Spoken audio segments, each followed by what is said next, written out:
Hello friends, यहाँ पे tradesman की एक और क्लास लेकर आ गया हूँ आप लोगों के लिए। ठीक है फ्रेंड्स, अपकमिंग शिफ्टों में आज जिन भी किसी का एसएससी एमटीएस का एग्जाम है उन सभी कैंडिडेट्स को all the best.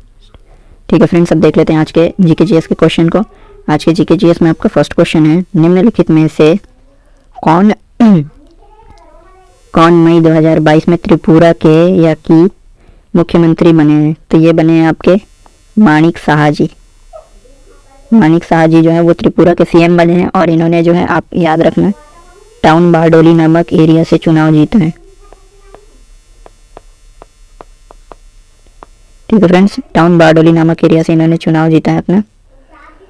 Next question देखते हैं, धंगारी गाजा खालिस्तान का लोक नृत्य है।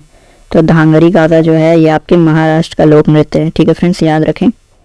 अगला क्वेश्चन है हमारा, मार्च 2022 के चुनाव के बाद गोवा के मुख्यमंत्री कौन बने? तो मार्च 2022 के चुनाव के बाद गोवा के मुख्यमंत्री बने आपके प्रमोद सावंत जी। ठीक है, वर्तमान गोवा के मुख्यमंत्री है प्रमोद सावंत।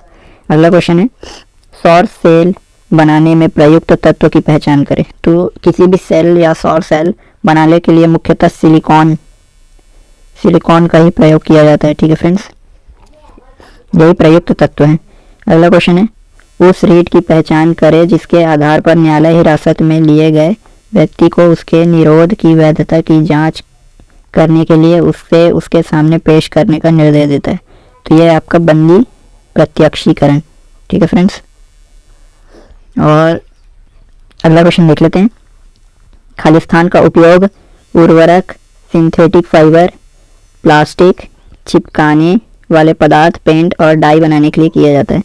तो आपका जो है उर्वरक, सिंथेटिक और फाइबर और प्लास्टिक, चिपकाने वाले पदार्थ, ये सब बनाने के लिए आपके सल्फ्यूरिक एसिड का उपयोग किया जाता है। ठीक है फ्रेंड्स, इसी की सहायता से बनते हैं ये सारी चीज़ें।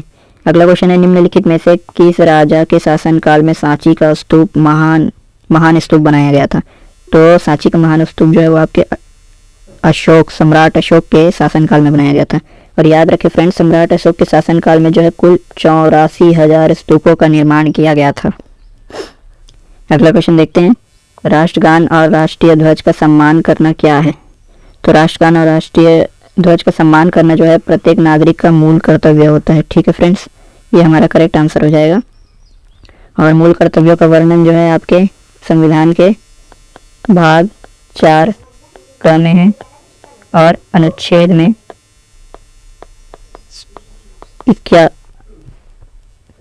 51A में जो है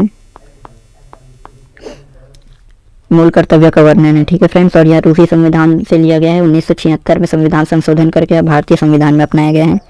अगला क्वेश्चन देख लेते हैं, खालिस्तान कार्बोहाइड्रेट, प्रोटीन और वसा का पूर्ण पाचन स्थल है। तो कार्बोहाइड्रेट, प्रोटीन और वसा, इनका पूर्ण पाचन जो है हमारी छोटी आंत, स्मॉल इंटेस्टाइन में होता है। ठीक है फ्रेंड्स, अगला क्वेश्चन है, भारत में खेल संस्कृति को बढ़ावा देने के लिए युवा मामले और खेल मंत्रालय द्वारा शुरू किए गए निम्नलिखित में से कौन सा कार्यक्रम 12 कार्य क्षेत्रों में शामिल है?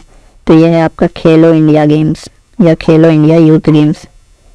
ठीक है फ्रेंड्स, और इसके साथ ही ये याद रखें, भारत के जो युवा मामले और खेल मंत्रालय के मंत्री आपके अनुराग सिंह ठाकुर जी हैं। ठीक है फ्रेंड्स, अगला क्वेश्चन देख लेते हैं अब,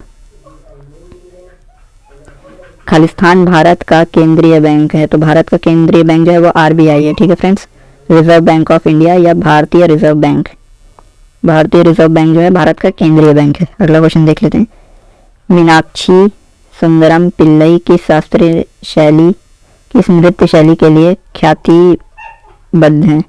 तो मीनाक्षी सुंदरम पिल्लई जी का संबंध जो है वो भरतनाट्यम से है और ये भरतनाट्यम के लिए ही प्रसिद्ध है। ठीक है फ्रेंड्स, अगला क्वेश्चन है आपका, प्रार्थना समाज की स्थापना खालिस्तान बम्बई में हुई थी।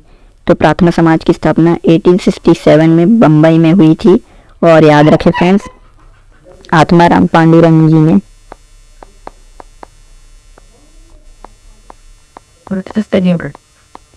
इन्होंने जो है प्रार्थना समाज की स्थापना की थी 1867 में। अगला क्वेश्चन है, भूपर पट्टी को मेंटर से अलग करने वाली रेखा क्या कहलाती है? तो भूपर पट्टी को मेंटर से अलग करने वाली रेखा जो है वो आपकी मोह असंबंधता ये कहलाती है। ठीक है फ्रेंड्स, अगला क्वेश्चन है भारत सरकार की खालिस्तान पंचवर्षीय योजना, भारत सरकार की खालिस्तान पंचवर्षीय योजना 2012 से 17 तक भारत की अंतिम पंचवर्षीय योजना थी।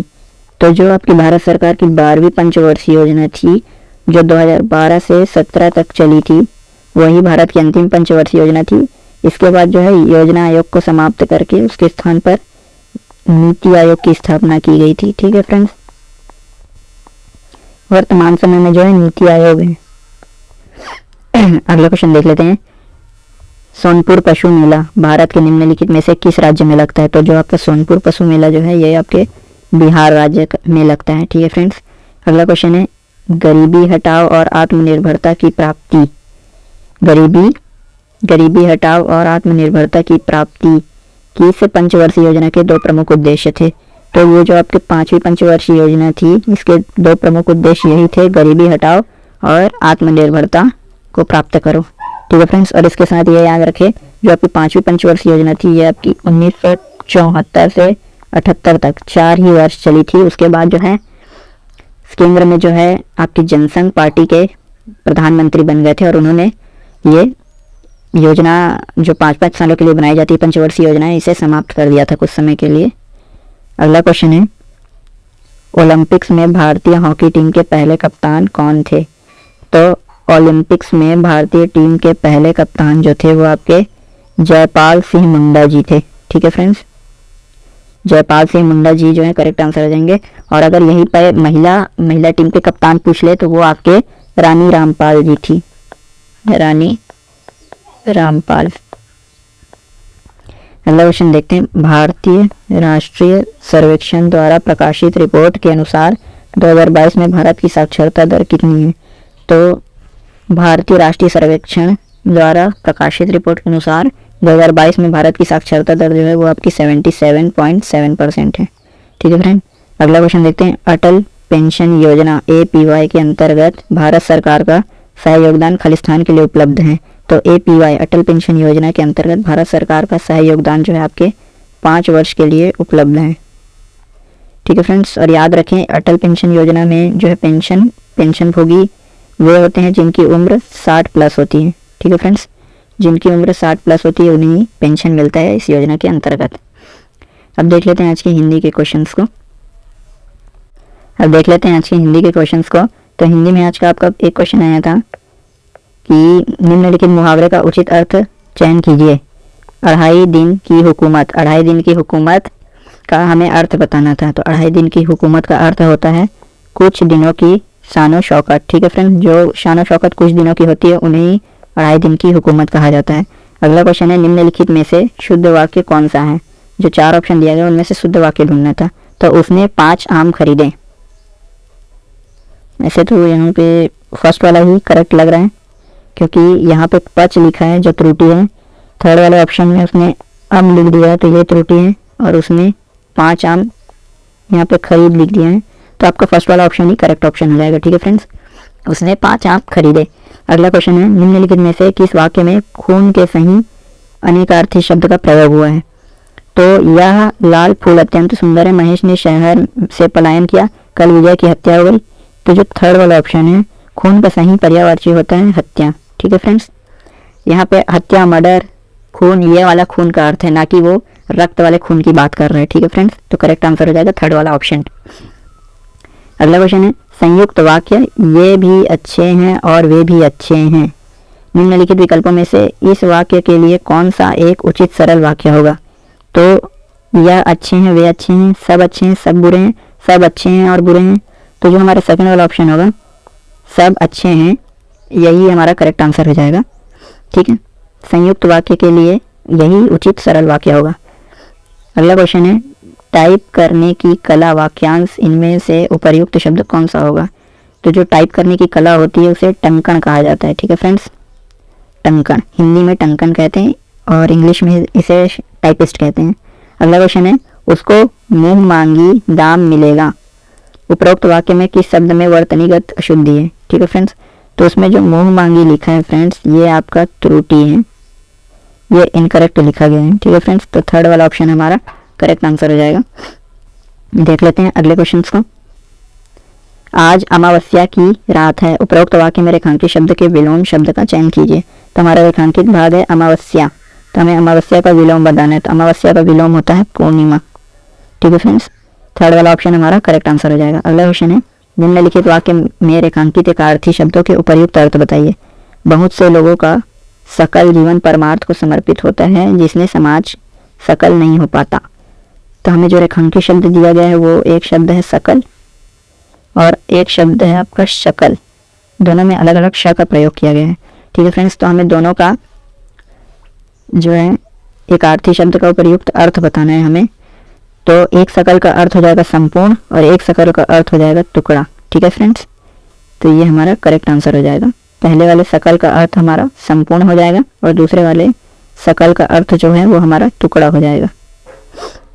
ठीक है फ्रेंड्स, अगला क्वेश्चन देखते हैं। दिए गए वाक्यांश के लिए सार्थक शब्द बताइए। इतिहास को जानने वाला, तो इतिहास को जानने वाला एक शब्द में अगर हमें उत्तर देना है तो हम इसे कहेंगे इतिहासज्ञ। ठीक है फ्रेंड्स, 9वां का जो चौथा ऑप्शन करेक्ट आंसर हो जाएगा। इतिहास को जानने वाले को एक शब्द में इतिहासज्ञ कहेंगे। अगला क्वेश्चन है, निम्नलिखित विकल्पों में से किस एक वाक्य में क्रिया संबंधी अशुद्धि है। क्रिया संबंधी अशुद्धि याद करना है, जो 4 ऑप्शन दिया गया उनमें से। तो जो आपका उसने नौकरी छोड़ दिया, तुम देर तक सोते हो, गाड़ी चलती है, बर्फ पिघल रही है। तो जो फर्स्ट वाला क्वेश्चन है ऑप्शन है हमारा, इसमें ही क्रिया संबंधी अशुद्धि है। ठीक है फ्रेंड्स, बाकी सभी जो है करेक्ट हैं। उसने नौकरी छोड़ दिया। अगला क्वेश्चन है, विकल्पों में दिए गए किस वाक्य में निम्न शब्द के पर्यायवाची शब्द का प्रयोग हुआ है। निम्न शब्द के पर्यायवाची, तो हमें कमल शब्द का पर्यायवाची किस वाक्य में प्रयोग हुआ है हमें ये बताना है। ठीक है फ्रेंड्स, तो तालाब में पयोद खिला है, तालाब में सरोज खिला है, तालाब में मरु खिला है, तालाब में कटु खिला है।